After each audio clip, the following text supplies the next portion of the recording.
Today is Easter, and as is the case for many holidays, Americans often celebrate with chocolate.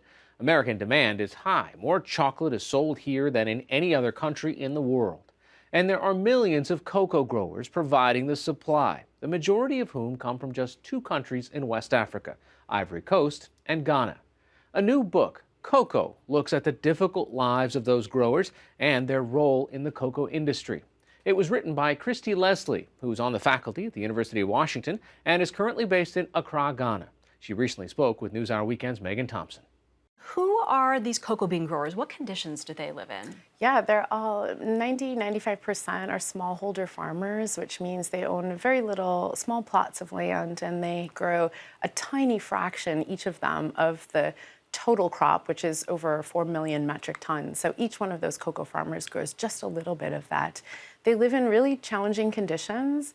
The infrastructure that we enjoy here is not present in the areas where cocoa farmers live, and so things like paved roads and running water and electricity, usually they don't enjoy those things. So it's a very challenging life. What kind of an income are these growers earning? It's hard to give an average because there's such a range in how much farmers can grow. Some of the work that I've done has found between $2 and $3 a day if you average it over time. It's also a little bit misleading to say $2 or $3 a day because each cocoa farming household has a number of people who live in it, and so that income has to really be shared amongst them. So the value of the cocoa beans that these growers produce is estimated to be around $8 billion a year. But the value of the chocolate that those beans are used to make is estimated to be around $100 billion a year. Can you just talk about that market? You know, as you said, there's 5 million cocoa growers in the world, each one of them capturing such a tiny share of value of the crop that they grow. That means that they just don't have a lot of power. They have very little influence in this industry. Even collectively, it's been really hard for farmers to come together and organize and exert themselves as a political force. They're far too spread out in remote rural regions. It's hard for them to come together in any way, exert themselves meaningfully.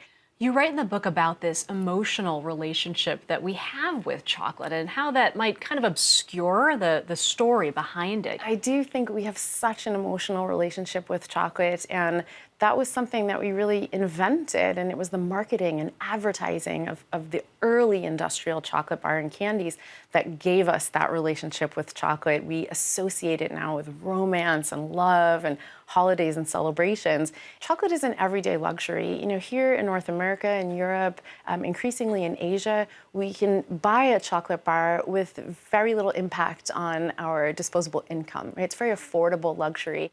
You talk about buying chocolate. I know when I walk into a store, I sometimes see chocolate that's labeled fair trade or direct trade. I know some of the big chocolate companies have programs that they tout supporting farmers and, helping with sustainability. I mean, how much do we know about how much of an impact all these programs have? And what would you advise a consumer to do? When you're using a label like fair trade, there's a third party, not the cocoa farmer, not the chocolate maker, who says, these are the rules to play by, this is what's just, and you can verify that what's happening is what we say is happening. When a chocolate company adopts its own internal certification program, it's a lot harder to verify what they're doing. And so we've seen that shift in the industry. What I do say to people is, we're at a stage where we know so little about where chocolate comes from. So learn as much as you can, inform yourself, ask the companies that you buy chocolate from, ask the retailers to tell you where that cocoa came from. All right, Kristy Leissle, thank you so much for being here. Thank you so much for having me.